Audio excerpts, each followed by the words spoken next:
What's up? Welcome into this Wildcard Weekend edition of Pushing the Pile, brought to you by FanDuel Sportsbook. Make every moment more.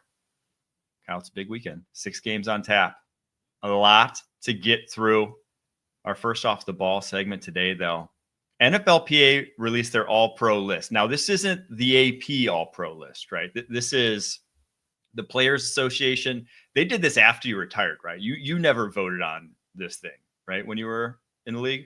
The only thing I remember voting on, and it may have been all pro, but I remember voting for the Pro Bowl in the offensive line room. I remember it was the one time when, we got even tighter than, because with the O-line, you do O-line dinners and all that stuff, and you're a super tight-knit group. But when it comes time to vote in your peers and to judge your peers collectively, when it's like, no, that guy sucks, people just think he's handsome, or you should hear some of the conversations that happen in these O-line rooms. And then there's the guys that are unquestionably the best, and the leaders in the room say, whoever you guys deem to be the guys, make sure that this other guy is in there because he's really earned it. That's all I remember voting on. I can't tell you if it was all pro or Pro Bowl though. See what they should do. I know for these lists, so for Pro Bowl, do you fill out the entire ballot? Do you go like QB, running back? Yes. Well, what we do is we defer to people. So we have representatives come in from the running back room, the quarterback room, and we rely on some of that. But obviously we watch football too. And just because we're O-line doesn't mean we just know O-line. So there's a lot of guys that are obvious. Like this year, I would be hammering the table for a guy like Brock Bowers to be on the Pro Bowl team, be on the All-Pro team.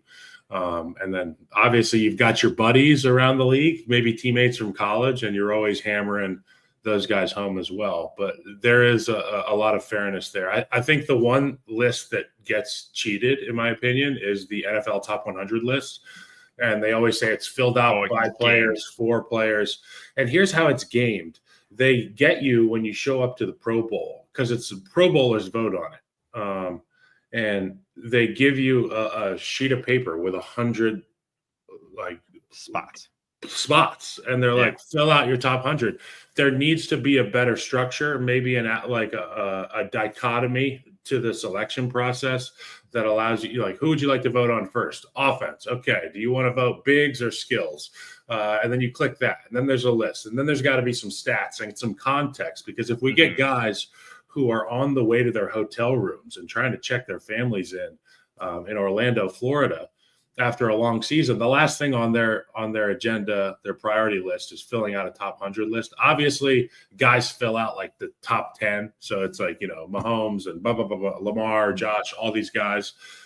But once you get to 15, 16, 17, the obvious ones, it's just kind of who gets remembered to be written in, or who sits long enough to fill up this top 100. And if I filled out the top 25, who filled out the other 75 when I handed them the sheet? So I take that with a grain of salt. The ones that have gotten leaked, because a few have over the years, have just been outlandishly comical. They put their just teammates first, 1 through 5, and then it's just names they knew after that. So it is maybe not the best way to go about it. I thought an interesting spin, and I don't know what the NFLPA does in terms of voting, but I do think it's just they have players fill out an entire ballot. I think an interesting spin would be corners only do wide receivers. Wide receivers only do corners. Linebackers do tight ends, running backs, maybe, and everyone does maybe quarterbacks too on the defense side of football. Defensive linemen do offensive linemen. You just do the guys you necessarily match up with and you have to prepare for. And you don't do your position either. You don't do guys at your position, even though you do watch some. But during the season, pretty much all you're doing is watching the film of who you're matching up with, right? You maybe watch some of the top guys at your position just for skill work, but that's maybe more off season when you watch. Well, I would argue, Mike, on that last part, I agree with you that we should vote on the other guys. But when you're talking about film study, the last thing I wanted to do was watch a 90-play cut-up of Geno Atkins absolutely dominating guards.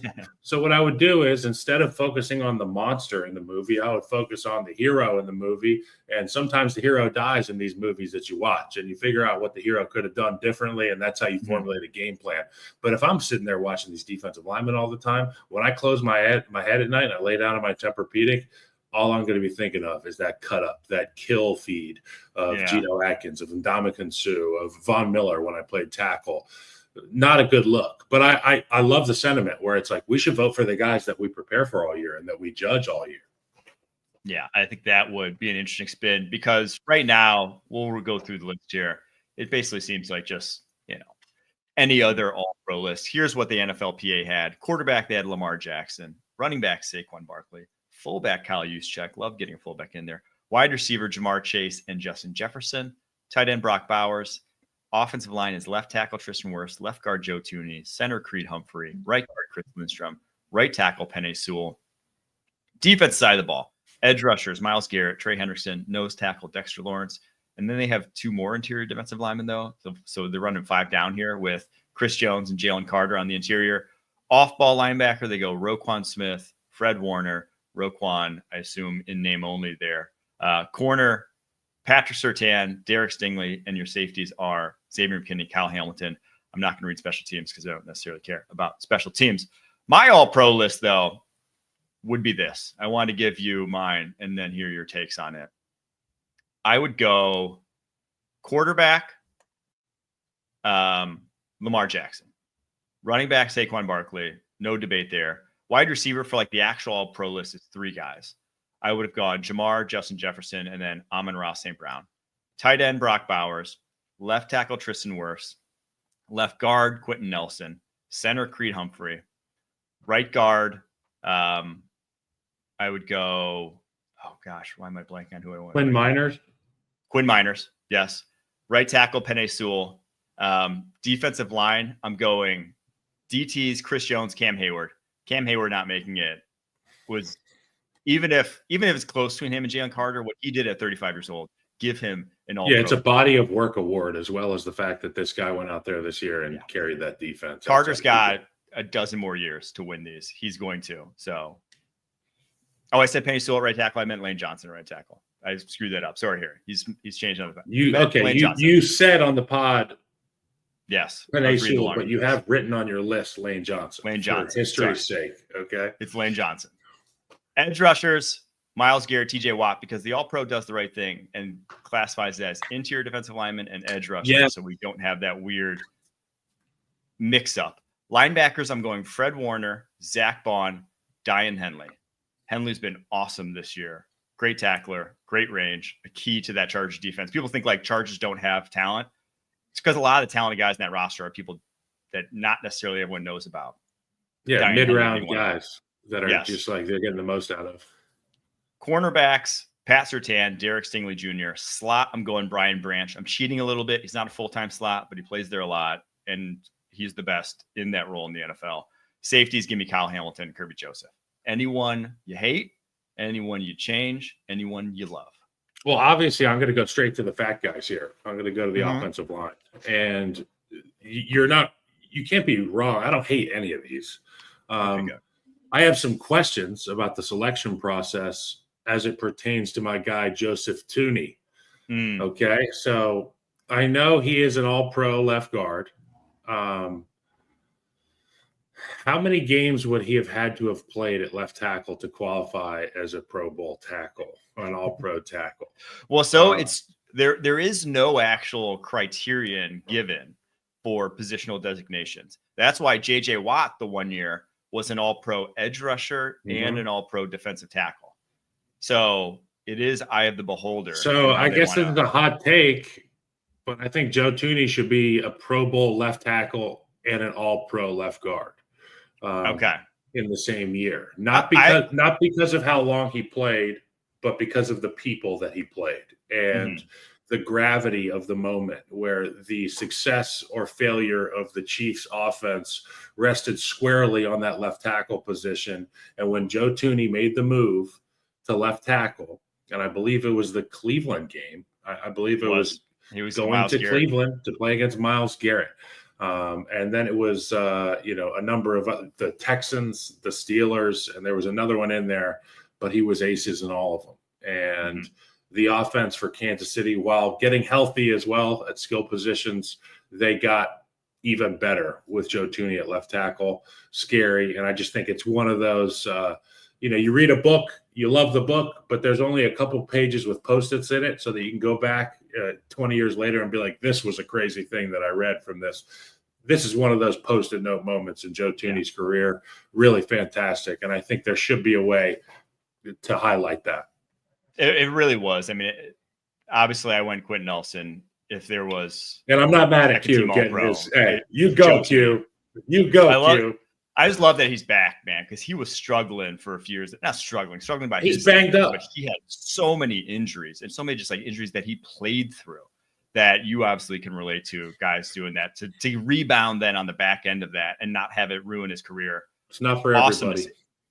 And so I will say, though, back to Joe Thuney, I don't think it's coincidence that Week 17 game, Pittsburgh Steelers, his third game starting at left tackle, is the game that the Chiefs look like the Chiefs again. You know, the first time that it's like, this is a house yet again, like, because they've been sneaking by. I mean, we'll get to when we talk about them next week, basically, you know, their efficiency stats as a roster and just how they compare to the rest of the league. And they're truthfully, like, just from an EPA per play standpoint, a success rate standpoint, they are behind 5 or 6 other teams in the NFL. If you're just analytically profiling this football team, they just are. But I got a skinny guy. The Steelers game, you saw them look like a team that could be the best in the NFL still. The Chiefs are the best. And the Chiefs are the best. And I know that you wanted to say that all year and you didn't. And, you get an opportunity now. And I love that about you. With little hindsight, it's 2020. This Chiefs team is as dangerous as anybody. And I want to talk about a guy on your list that is as dangerous as anybody. And there are superstars at the wide receiver position: Justin Jefferson, Jamar Chase, the list goes on and on. And then there's just super studs. And Amon-Ra St. Brown for the Detroit Lions may be my favorite player in the National Football League. And I cannot stand the Lions, historically speaking. I was in the NFC North. I mean, my introduction to the league was Nick Fairley and Ndamukong Suh, Willie Young, Ziggy Ansah. I hated the Detroit Lions, but there's something about the way Amon-Ra St. Brown plays the game, the physicality, the commitment to excellence. And you couple that with the fact that he so seamlessly does the St. Brown podcast. And I think it's one of the smartest, most hilarious things that I get to watch week in, week out on social media is some of the clips of him talking shit, being competitive, but keeping it light, and then watching him go on the field and be an absolute killer. When there was questions in Detroit about the defense, the offense stepped up. And why did the offense step up? I think it's because of the versatility, the toughness, and the skills that Amon-Ra St. Brown showcases every single week. And I just want to give a tip of the cap to him. He's invited to any O-line dinner.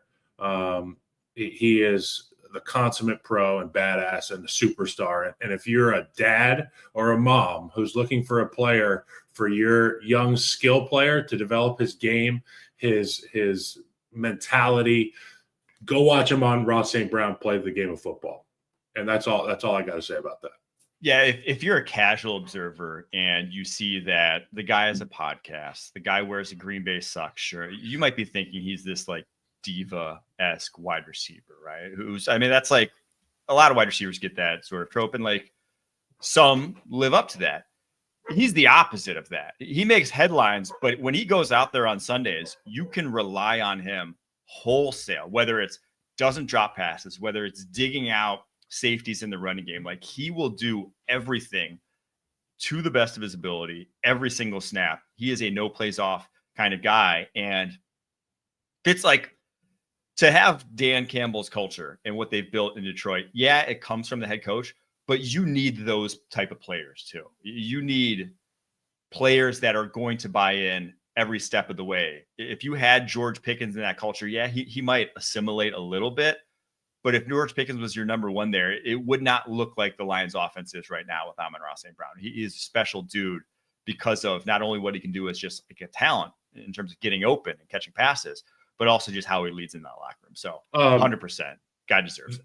And then the medium, we'll do a medium here. Brock Bowers. We watched this guy at Georgia make plays. We watched him get injured at the end. And then people were really sad about the fact that, maybe Brock will not return to be the guy that he is. And he shut every doubt up this season in a less than optimal situation in Las Vegas with fluctuation at the head coach position, uncertainty at the quarterback position. offensive identity. You got a new coordinator in there, and the guy just goes and makes plays. It was as impressive a rookie showing as I've ever seen, regardless of position. And I can't wait to watch him smash all the records because Brock Bowers is a superstar, and I'm glad to see him on your list. Yeah, I mean, not only led all tight ends in receiving yards. Guy was 8th in the entire NFL. He had the same amount of receiving yards as CeeDee Lamb this year. And it's like, blame the people say, oh, he's not efficient. Oh, he didn't turn that into, positive plays for the offense. They couldn't run him down the football field because they couldn't hit him down the football field. It's like, you wouldn't be efficient. No one's going to be efficient in that freaking offense. Devontae Adams wasn't efficient in that offense. So save me that excuse. This guy, you flip on the tape every single week. He is a better wide receiver than wide receivers that were going over 1,000 yards, in my opinion. Like this guy, if you just call him a wide receiver, put him out wide every single play, he's still putting up 1,000 yards. That's what made him so special. That's why I was like, to be drafted in the first round, to be drafted top 15, the way he was at the tight end position, you better be able to be qualifying as a wide receiver, because that's what it takes, right? To really be a game changer, you have to beat one-on-one coverage at times. Yeah. Not a lot of tight ends can. You can probably count them on one hand, the amount of guys in the NFL that you feel comfortable doing that. Well, Brock Bowers is one, and he is the best one, in my opinion, at the time. Hey, let's do Zach Bond. Let's do a 1-minute Zach Bond love fest. Yes. Because this was a guy that was he was an on-the-ball rusher in New Orleans, correct? He was a guy that was yes. So at Wisconsin, he was coming out. He was a pure edge rusher. He was obviously a tweener at 240 pounds coming out, and they kept him on the edge early on, flipped him to off ball, but he was behind then Pete Werner, who had come in. So he never got a fair shake at actually developing it off ball. And so was kind of just stuck in that, Sam linebacker position, playing 200 or so snaps a year for the New Orleans Saints. And we did so this is obviously our first year doing Pushing the Pile podcast. And you remember, like I do, week 1, we tried out some awards that we were going to give. And one of the awards that I came up with was the Florida Man Award. It was like the man that fears nothing, can do anything. You call in the middle of the night, he'll show up with a spearfishing gun, just ready to take down anything. Zach Bond won week 1's Florida Man Award in Brazil, actually. Now we look back at the end of the season, and the guy has had 150 plus tackles. I think he's got less than a handful of sacks. Vic Fangio switched his position. He put him out there, and he's the line of communication between the front and the back end. Obviously, Nakobe Dean a big part of that, but I like to think that Zach Bond had a big part in Nakobe Dean's success this year. Mm-hmm. And I when I talk about defense, it's like your front four, your rush guys, your down linemen, known rushers. That's like your lower body strength when you go to the gym. And the guys on the back end are like your arms and your traps and your shoulders. The middle is the most important part, and it connects the strengths of your team. And that's the linebacking position. And for this Philadelphia Eagles defense to have success this year, it took Herculean effort from Zach Bond, and it took taking a step up for Nakobe Dean. And I think that Zach Bond being on this list is fantastic. Nobody was talking about Zach Bond before this season, and he showed us from Jump Street that he was all about business. And kudos and credit to Vic Fangio and the Philadelphia Eagles for getting their guy in the right position on a great deal, and he just makes plays. Yeah, you might think, oh, it's like a nice storyline. It's like, no, this guy may very well have been the best linebacker in the NFL this year. If his name was Patrick Willis instead of Zach Bond and put up the season that he just did, he probably would be the defensive player of the year. If he had a reputation behind him, he probably would be the defensive player of the year this year. He had 5 forced fumbles to lead the NFL, 69 defensive stops according to PFF, 6 more than any other player in the NFL. The guy was everywhere for this Eagles defense. And not only as a pass rusher, a guy who can thump in the running game, but he made plays in coverage that opened my eyes. That was wow, what were the Saints doing with this guy over his time there? Because he is a truly special looking talent at the linebacker position, and a big reason why the Eagles are running into the playoffs as the hottest defense in the NFL. Yep. So first team All-Pro wholesale this year. Easily. All right. NFL Wildcard Weekend begins on CBS Saturday at 4:30 Eastern as Justin Herbert leads the Chargers into Houston to face C.J. Stroud and the Texans. Then Sunday at 1 p.m. Eastern, the Broncos and rookie quarterback Bo Nix meet Josh Allen and the Bills. NFL Wildcard Weekend Saturday and Sunday on CBS and streaming on Paramount Plus. We're going to take a quick break. After that, going to get to that Wildcard Weekend. Right after this.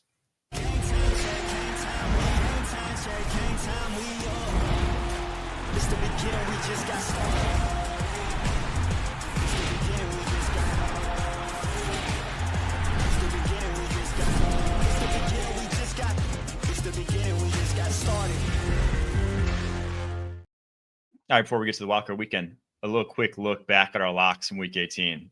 We don't have to go long. Week 18, terrible betting weekend. Don't look. We both went 1-2. Leger, though, unfortunately went 0-3. We don't have to harp on it. He knows, and he's not here to defend himself. So it wasn't great. We're rebounding this week, though, and starting with Chargers at Texans. Chargers are a 2.5-point favorite. 42.5 points is the over-under in this one. This one might be boring. I'm just going to say this one may be a boring start to the wild card weekend. I think it heats up a little bit after this. This isn't the Texans team that was rolling into the playoffs last year. They have just a completely different energy to them, and rightfully so. In terms of EPA per play, they are not only the worst run offense that's in the playoffs right now, 29th in rushing EPA per play this season. They are also the worst passing offense limping into the playoffs right now. 21st in EPA per pass. But they are the 6th ranked defense in terms of EPA per play. Chargers, the 5th ranked defense. So it could be a tight, low scoring affair. What are you watching in this one? I'm going to watch this Houston Texans offensive line attempt to protect their quarterback, C.J. Stroud. I mean, we've watched the entire season. We've kind of been like, what the hell's going on with this Houston offense? Is it Slowick? Is it the injuries to Stephon Diggs and Tank Dell? Is it the offensive line? Well, I think this will be the week that really tells us. I mean, we know what C.J. Stroud is as a quarterback, and you can talk to your blue in the face about the fact that he had a letdown second year. But I think that this offensive line will be the reason at the end of this game that Houston Texans fans are so frustrated. And I understand that the Chargers are a hot team right now, and Jim Harbaugh is as experienced as anybody in big games. And Justin Herbert is looking to put the cherry on top of another fantastic season and a new offense.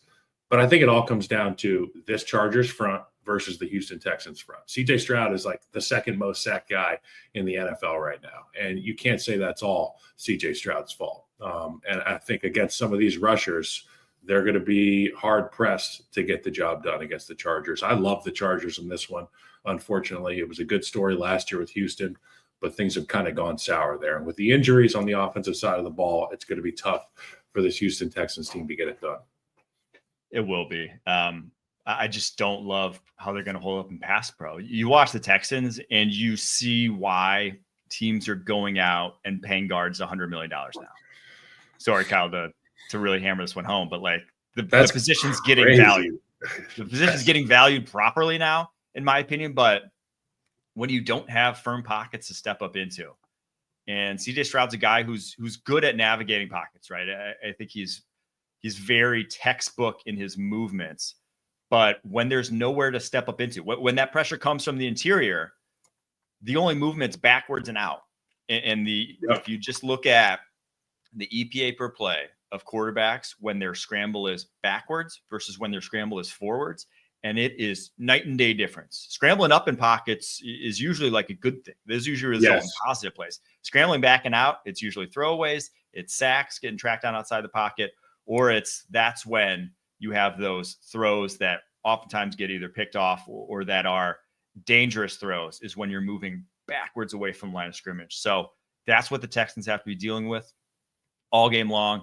The flip side of the coin is, though, that their defense is awesome. And the secondary, especially for the Houston Texans, there's not really a matchup I love for the Chargers. The only guy I trust to consistently win on the outside is Ladd McConkey. Yeah. Quentin Johnston, for as much as he's had a much better year too, I still don't like. If he's going up against Derek Stingley, don't throw that way, Justin Herbert. Like Derek Stingley is going to win that matchup, and it might look like fool's gold because Stingley's awesome at baiting opposing quarterbacks into interceptions on a routine basis. So if I had to place a bet on this one, it's the under. I just don't think points are put up on the scoreboard. Both these defenses overpower both these offenses, in my opinion. And that's why I think it might be a little bit of a dud to start off playoff weekend. But I probably lean Chargers if I'm leaning anyone, just because we've seen some semblance of competence from their offensive late. And they can do any number of things offensively, the Chargers. They started the season conservatively, running the football, keeping their big horse in the barn. That's Justin Herbert. They were like, you know what? We have Justin Herbert, but we don't want to red line him. We're just going to run the football. There was injuries at the running back position. They forced a style change. That worked out brilliantly. Justin Herbert throws for 10 million yards again, and the Chargers look like they have the best quarterback in football some weeks.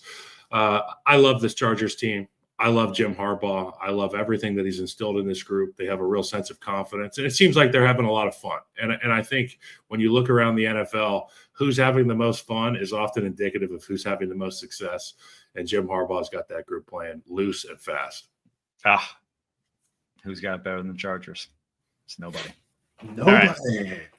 Let's get to Steelers at Ravens. Ravens 9.5-point favorites. The biggest line of Wildcard Weekend with only a 43.5-point over-under. That's probably because not only are the Ravens coming in to the playoffs as the number one passing offense in EPA per play and the number two rushing offense in EPA per play, but over the second half of the season, they were the number two defense in EPA per play. That's from week 2 on. The Steelers over that span, they were 20th. That vaunted Steelers defense that got them out to this big, lead in the division. It faltered down the stretch. It was not good in those primetime games, whether it was, Bengals, Ravens, except for the first time against the Ravens, Chiefs. Yeah. They kind of laid down and got their butt whipped on more often than not. So I could see why the line's so big, but two things.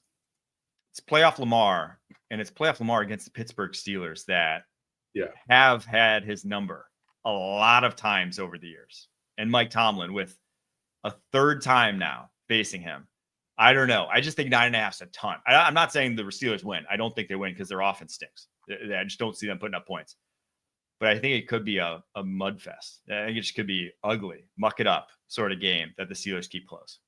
Yeah, you got to continue to put that Steelers defense in a bind. And you hit the nail on the head with the inverse relationship as it pertains to success of both of these defensive groups. The Ravens, we had questions about this group all year. They've started to figure out they made some changes on the back end, and now their stars are starring. And that Pittsburgh Steelers group, you said it. They had a lot of success with defensive explosive plays, with turnovers, forced fumbles, sacks. Those things come in bunches, and sometimes you go through the lull. So is this the game where the Steelers end up with a couple lucky bounces? Is TJ Watt able to get the football out?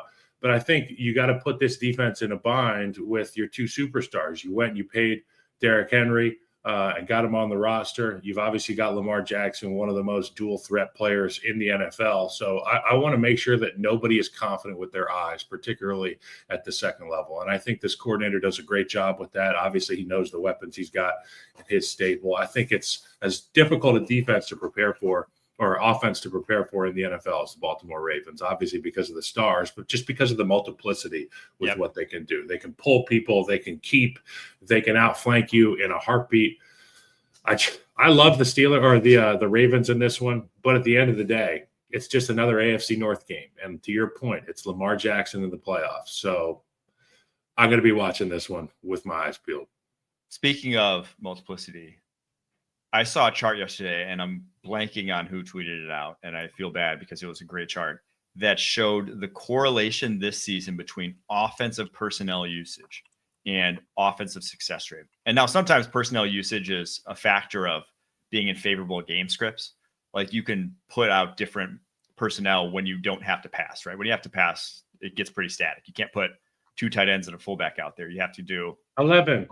You have to do 11. So some of that's that. But 11. The Ravens this year, the highest what am I trying to say here? The most diverse usage of personnel packages of any team in the NFL. With Todd give you a million looks and run the same thing out of it. Yes, exactly. Because they have the talent to do it also. It is a big factor in that. If you don't have a second tight end, like Isaiah, your two tight ends aren't Isaiah Likely and Mark Andrews, you're probably not going to want to put those guys out there. You know, if you don't have the ability to be as diverse as they are, if you don't have talent that deep, you're not going to put it out there. So the Ravens have talent that deep, and that's why I'm going to do a little tease here. They're my Super Bowl pick at this point in time. I think they win the Super Bowl. The way this defensive turnaround has been, I just think they present so many problems, and they have a relatively easy path, easy-ish, in terms of this being their first game. Favorable. We'll use the word favorable. There you go. This being their first game. Obviously, we'll probably have to go on the road next week to the Buffalo Bills, assuming they beat the Broncos. But I do think that the Ravens. I like that matchup for Lamar and the Ravens too. Yeah, they kicked their ass the first time. So come on, I do just think that the Ravens are who I'm picking right now. So, but 9.5 still a little too much. I'm probably staying away from betting. If I am going anywhere, 43.5 points, I like the under in that one. Let's go over under. This will be the key determining factor of success for the Steelers. Over under catches, George Pickens. Let's put the line at 5.5. Okay. Because realistically, it has to be above that if they win, right? 100%. I don't see any way that he goes below 5.5 and they win that game. I just ran the simulations in my head. I just ran 2 billion simulations in my head, and 99.99999% of the simulations where George Pickens got the under on 6.5, 5.5, the Steelers lost. They lost, yeah. But that's also why I think he probably goes under. I mean, dude, the way he was dropping passes last week was a guy whose brain was not on that football field. He was in the clouds. That guy was in the Amazon Web Services at that point in time. I thought he was in the Amazon with Aaron doing ayahuasca. Maybe in a couple weeks. That could be the key to George Aaron Pickens. Rodgers could save George Pickens and then get signed by the Pittsburgh Steelers. And then it's just kumbaya, baby. Whoa. Throw George the football. Did you just get blowed or what? That actually, I mean, so we've talked about landing spots if Aaron Rodgers wants out. Yep. Not Pittsburgh. Why not Pittsburgh, dude? You know what? If he wants, if Pittsburgh wants to completely shake things up, let's just assume that the Steelers lose this game. And the fans, they've been really happy with Mike Tomlin, but really frustrated at the end of every year when the team fails to win playoff games. What if the Chicago Bears are like, we're going to give you some draft picks for Mike Tomlin? And Mike Tomlin, I saw got floated out. Mike Tomlin becomes the coach of the Chicago Bears. I think it would be a perfect fit. People in Chicago would love Mike Tomlin. And Aaron Rodgers gets some offensive, let's say Liam Cohen wants to go be the head coach of the Pittsburgh Steelers. Well, so that's what I was going to say is I like where your head's at. I love off-the-wall trades of this nature, especially coaching trades. But what would it take? If you're the Steelers, what does it take to – because, Pittsburgh Steelers fans obviously are a different breed, right? They don't expect just playoffs because obviously Mike Tomlin's delivered on that promise. They expect AFC championships, Super Bowls. So the fact that he hasn't done that in a while, they put that on his shoulder. I grew up with Terry Bradshaw, bro. All I know about the Pittsburgh Steelers is them suckers win some Super Bowls. All right. I put that more on the talent acquisition aspect. They just haven't had that great of rosters to be competitive. Mike Tomlin's consistently maximized them. So I don't think it's Tomlin, but what would you accept in a trade if you're the Pittsburgh Steelers from the Chicago Bears that would get you Mike Tomlin? I've never done this before, anything like this, but I'm assuming it would start with a first. Okay. The Bears first this year. So where is that again? And a first, a second, and a third. Okay. A 1, 2, 3. And the Ricky Williams. $7 million. No. Staggered, like 2025 first, 2026 second, 2027 third, and $8 million. $10 million. That's interesting because if you're the Pittsburgh Steelers, that's a lot. That's a lot of picks for a guy who's just coach, right? That you're not giving up any players. Your roster just is only taking, like, the roster itself only benefits. And when you make a trade like that, if they were to do it here soon, like right after the playoff game, it would give you, I love that we're going deep down this like insane rabbit hole that's never going to happen, but it would give you, welcome to my Reddit search, buddy. It would basically give you like your pick of head coaches. You're like, hey, we have this roster that just went to the playoffs, and we have 2 firsts next year, 2 seconds, and Ayahuasca George and Aaron, and Aaron Rodgers with Ayahuasca George Pickens. I would get an Ayahuasca George jersey in a heartbeat. I just every week I'm like so on the cusp of being a George Pickens super fan. I'm like, I either hate George or I love him, depending on the week. Man, oh man. I do think, a spiritual ceremony. If George Pickens does ayahuasca, there's like a non-zero chance that he just like moves down to the Amazon rainforest and he would start his own traveling ayahuasca. monk. Like, yeah, he would just be, his brain would be so fried post that he doesn't like get clarity. He gets like ultimate clarity. He's just like sitting under trees meditating. Remember Pedro Serrano from Major League? He was like, yes, white ball and blue sky. It's beautiful. That would be George Pickens in practice every day. That Wilson spinning is just gorgeous. All right, let's get on to a different game here. Broncos, Bills. That was a great combo. I think it needed to happen, and I don't think any of it's actually going to happen. Broncos, Bills, 8.5-point favorites in this one. 47.5 points is the over under. This is the number 1 offense in the NFL in terms of EPA per play. Obviously, that being the Buffalo Bills, going up against the number 2 defense in terms of EPA per play, but the number 1 pass defense in the Denver Broncos. So strength on strength. I know how this is going to play out. I ran the simulations as well on this. I think this is not the team that Buffalo wanted to face. As much as we said Kansas City didn't want to face the Bengals, I think Buffalo would have preferred the Bengals at this point, because the Bengals would have just turned it into a slugfest. Like, it would have just turned it into 1st to 40. And with Josh Allen, if he's just cooking with no semblance of a pass rush to go against, with Deion Dawkins being able to neutralize Trey Hendrickson and receivers that can get open against lesser corners, I think it would have just been a fireworks show. This one, I don't think so. It's a heavyweight matchup. The Ravens were the only team in the NFL that really turned a fireworks show on against the Denver Broncos. So I think this one is not who the Bills want. And remember, say that Denver there wins, was a penalty on Bo Nix's rushing touchdown that would have got it to like a 1-score game. And then all of a sudden, after that penalty and the touchdown got called back, the Ravens went on like a 20. I'll say this. This is the best sack getters in the NFL, 4 of them. It's Jonathan Cooper, Nick Bonito, Zach Allen, and JFM, John Franklin Myers. All those guys can win. I think they've all got like 8+ sacks on the season, which is a rarity. The last front 7 I can remember to do something like that was the 2018 Chicago Bears. We had winners everywhere, and it was so conducive to having success on the back end. And you pair the DPOY and his cohorts in the secondary with this front 7, and it spells trouble for anybody. The thing that I love about the Buffalo Bills matchup is that they are probably the best pass protectors in football. And add to that, if somebody does lose, okay, you got through the wall, but now you got to slay the dragon. Josh Allen is back there, 6'6", 250 pounds of just brawn and brain. He's one of the smartest quarterbacks in the NFL. Doesn't often get credit enough for that. So if the ball's not out on time, which it probably is out on time, and you do have a free run of Josh Allen, how do you get him down?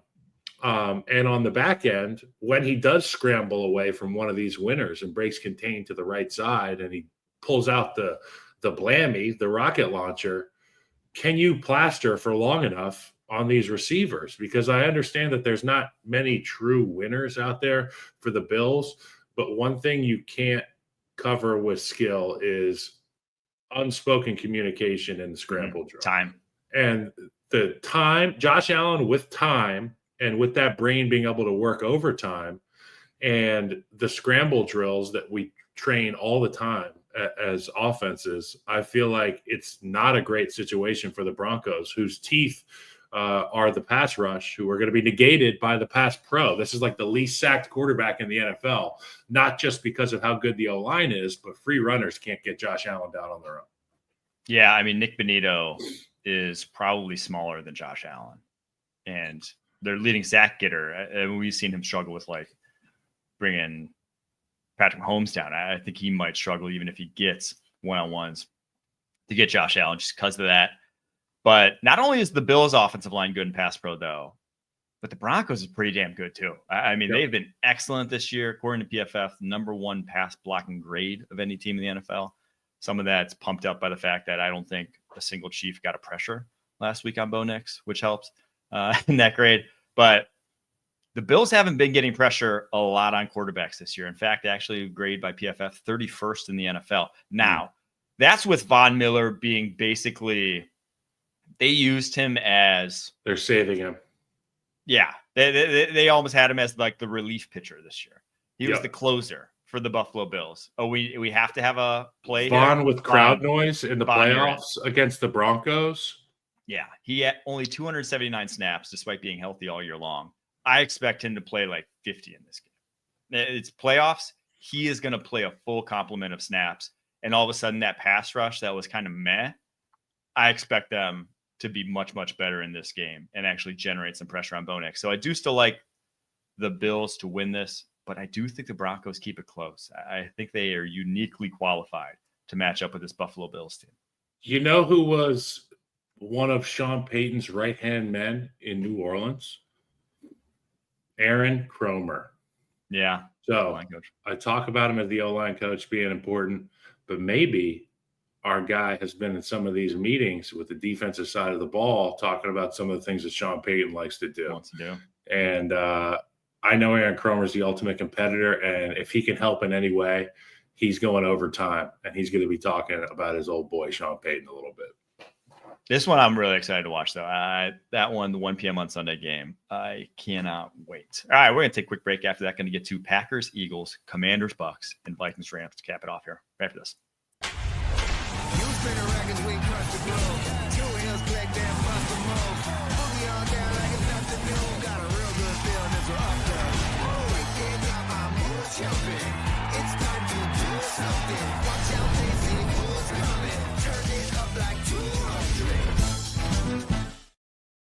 Packers, Eagles in Philadelphia. Eagles 4.5-point favorites. 45.5 points is the over-under.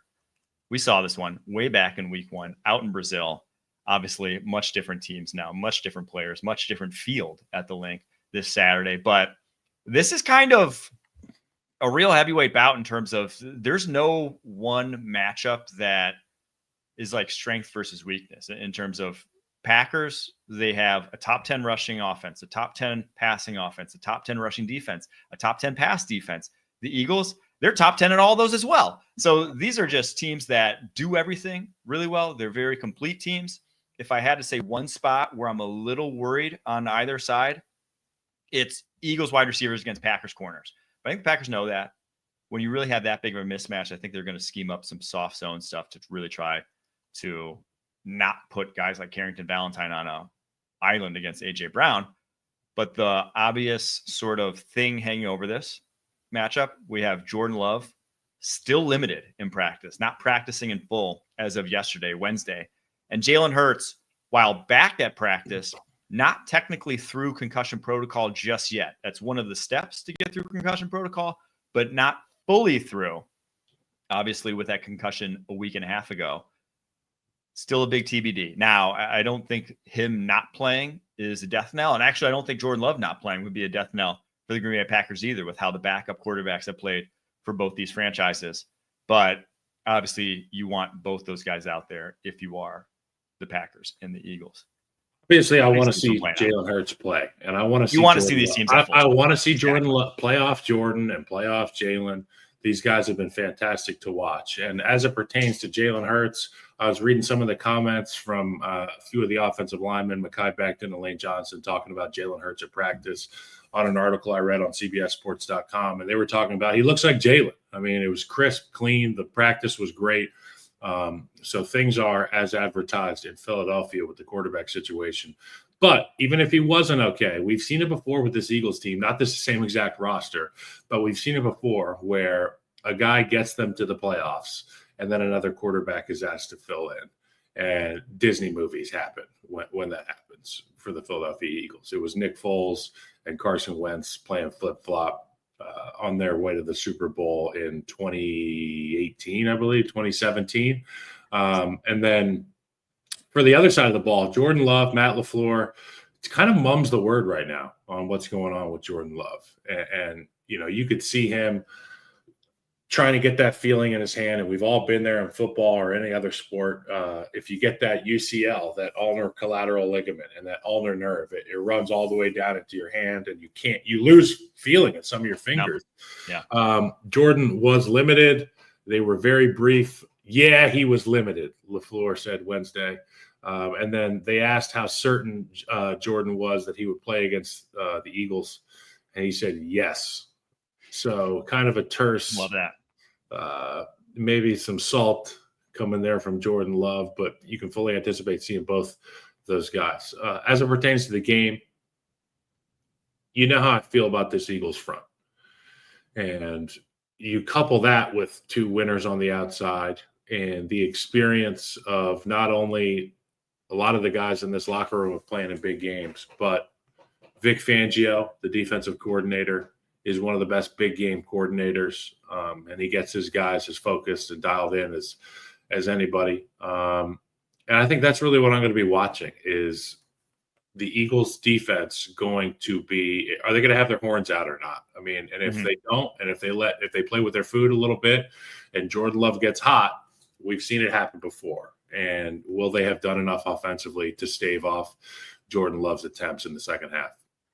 Yeah, I'm not going to sugarcoat it. I think the Eagles are the much better team. I think they're the much more talented team. I think they have fewer weaknesses, fewer places to attack. And to beat them, you have to play a near perfect game. The one thing that gives me any modicum of hope as a Packers fan, that if they win, I think it's because of this, is Matt LaFleur is a much more creative offensive coordinator than Kellen Moore. What they do offensively is difficult to prepare for. And so they can move the ball on most teams. They rarely just look inept offensively and can't move the ball whatsoever. They're pretty consistent, at least in being able to get off the ground on the offensive side of football. So that's the one saving grace, if I have any, for the Green Bay Packers in this one. But I am going Eagles, and I'm going Eagles to cover as well. Yeah, Eagles as well for me. All right, let's get to Commanders at Bucks. Bucks 3-point favorites at home. 50.5 points is the over-under in this one. And we talked about expecting fireworks and maybe not so much in the Bills earlier. I expect full-time fireworks in this one. I think this is the highest scoring game of the weekend. It obviously has a 50.5 point over-under. I think that's too low. I think this one is just a straight shootout through and through because Commanders, 4th in dropback EPA per play, 6th in rush EPA per play. Bucks, 7th in dropback EPA per play, 5th in rush EPA per play. Two incredibly balanced, incredibly explosive offenses. Two offensive lines that I think will be able to hold their own. I'm actually going to lean Bucks in this one because I think the Commanders just can't get to Baker Mayfield. They had the 27th pass rushing grade according to PFF this year. Bucks had the 2nd pass blocking grade. That offensive line is lights out. And if you can't get to Baker, he will carve you up, man. I mean, he has been awesome this year. When he's been given the time, it's when he's under pressure that those head-scratching plays come out. I just don't see the Commanders being able to pressure him, unfortunately, without really bringing a heavy blitz, and that's not what I want when facing these Bucs wideouts right now. I think that's frustrating about playing a guy like Baker Mayfield is he's so damn good in quick game. And he's so good in quick game that your rushes don't even matter. I mean, you'll see some of these guys probably go to try to bat the football instead of rush the quarterback. But when you do commit to the rush, when you do bring pressure, we've seen Baker Mayfield have tremendous poise in the pocket. And oftentimes we see quarterbacks run to run. Yeah, Baker Mayfield can run and get the first down. We've seen him do that at the end of some big games and big moments. But I think Baker Mayfield's creativity, when off schedule, when off balance, he's a freak athlete. He's got a great arm, and he's got guys that he trusts down the field. So I fully anticipate the Bucs are going to have success on offense. But at the end of the day, this has been Jayden's season. This has been a team of destiny. This is a rookie quarterback who looks to be an old soul of sorts. He's just kind of playing the game at a different speed than everybody else. I love Jayden Daniels. I love the Washington Commanders. I'd love to see him get a win in the first round of the playoffs here. It would be an incredible exclamation point on the end of an awesome season.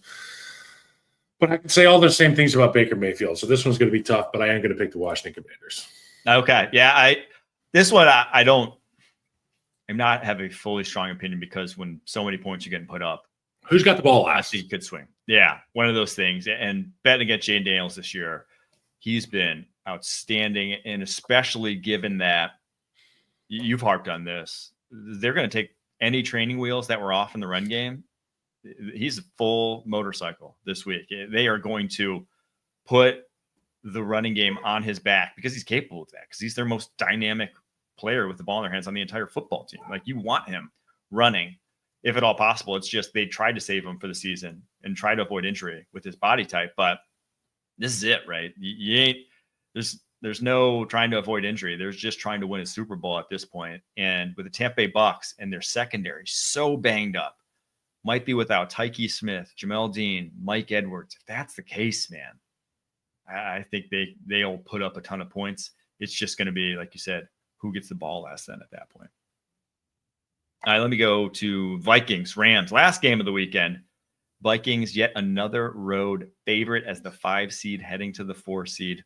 Well, it's because they won 4 more games than the Rams this season. But when they met in the regular season, that was the Puka Cooper game where they were all back for the very first time. Rams won that matchup 30-20. Over under in this one's 47.5 points. Vikings defense, though, they're still a house, even if they kind of got rode up on last week against the Detroit Lions. But it's really just which Sam comes to play. Because even last week, even against that Detroit Lions football team, if Sam Darnold played like he did, even just a few weeks prior, they win that game. He cost them that game. Yeah. And you hate to say it like that, but he did. When you get those handful of opportunities in the red zone, when you've got a receiver open, and not just a receiver, Justin Jefferson, and you miss a multitude of times, every single one of those misses is points. Mm-hmm. And those points add up. They're hard to come by. But I will say this about the Minnesota Vikings. Stick to your guns. Don't change your stripes. When you play against the Detroit Lions, you tried to become the Detroit Lions to beat them. Beat them by being the Minnesota Vikings. And when you play against Sean McVay, it's no different than playing against, Dan Campbell. Not in the sense that he's going to go for it on 4th down every time, but you know what you're in against. You be you. You're Kevin O'Connell. You're the coach of the year. Find a way to instill that confidence in your team and say, we don't have to change the way we play for anybody. Get through to your quarterback and say, we are great enough. Not just good enough. We're great enough everywhere. Defensively, offensively, game plan, your talent, my talent as a head coach. Go play with an absence of fear. And I think you could get out of there with a win. But I think we should touch on really quick. We want to send out our thoughts and prayers to everybody in the Southern California area, the Los Angeles area, dealing with the wildfires right now. It is extremely, extremely sad for us to see it on the East Coast. And we hope that everybody has found a safe spot to wait this thing out. And our thoughts and prayers are with you. And it's brutal. It's brutal. But we're thinking about you. I remember I was driving through, this was actually 2018, driving through northern, like an hour north of LA after there were some bad wildfires that year. And I could not fathom, I remember whole hillsides just where there were, we were driving up, a bunch of hills north of LA. You're seeing the ones just north of LA, you could see all the vegetation, all the whatever. And then about 15 minutes later, the whole hillside just gone that were before trees, grass, and closer to LA, there were houses. Now that where it hit, where there was really no people living, that same devastation is where there's houses. I cannot fathom the amount of destruction that's gone on down there. So yes, my prayers up to Los Angeles. That I really hope that you're talking about moving the game potentially. It doesn't have to get moved. Yes, because air quality is, you might not think, oh, that's not going to happen in Compton, or Inglewood, where the stadium is. Yeah, it's not, but the air quality is going to be a disaster around there if the wildfires keep going. So even worse than it usually is in LA. So back to the game though. Los Angeles Rams. I don't know. This one's one of my just stay away games. Yeah. Just because this is the worst matchup possible for the Vikings. Not because they lost to them, but because of what the Rams have. Going up against Brian Flores' defense, he throws the kitchen sink at you. It's like based off of confusing opposing quarterbacks. Can't confuse Matt.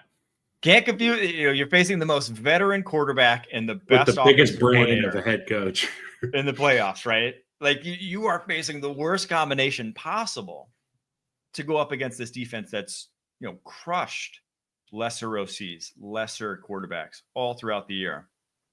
And so for that reason, I think I'm still going Vikings because I don't trust the Rams from a talent perspective. Don't have what the Vikings have. They cannot match up against Justin Jefferson and Jordan Addison. They just can't.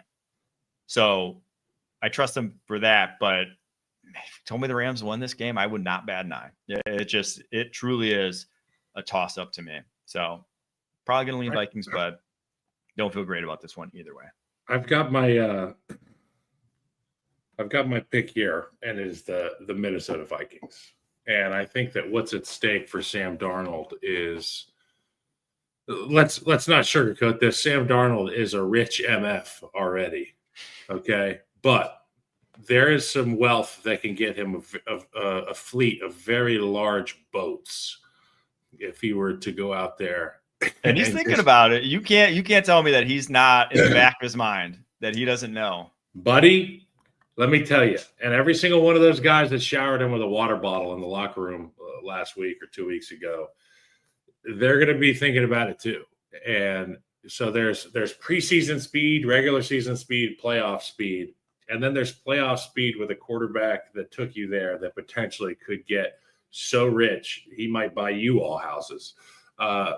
This Minnesota Vikings team, they better be dialed in. Kevin O'Connell is a fantastic coach. And we talk about Sean McVay a lot, but I think that O'Connell's calm, Josh McCown's relationship with the quarterback, I think it goes a long way. And Brian Flores obviously looking to redeem himself after that Detroit Lions game as well. I like the Vikings. It's a great Monday Night Football matchup, though. Cannot wait for that one. All right, let's get to our locks of the week. Start with mine. I got the Broncos plus 8.5. I got the Packers Eagles under. And give me Joe Mixon's under 71.5. He hasn't gone over that number since week 13. And again, they're facing a fairly good run defense. Chargers 11th in EPA per rush. And the Texans rushing offense been a disaster. And if the Chargers go ahead in this one, well, they're probably not going to be able to run the football too much. So those are mine. What do you got?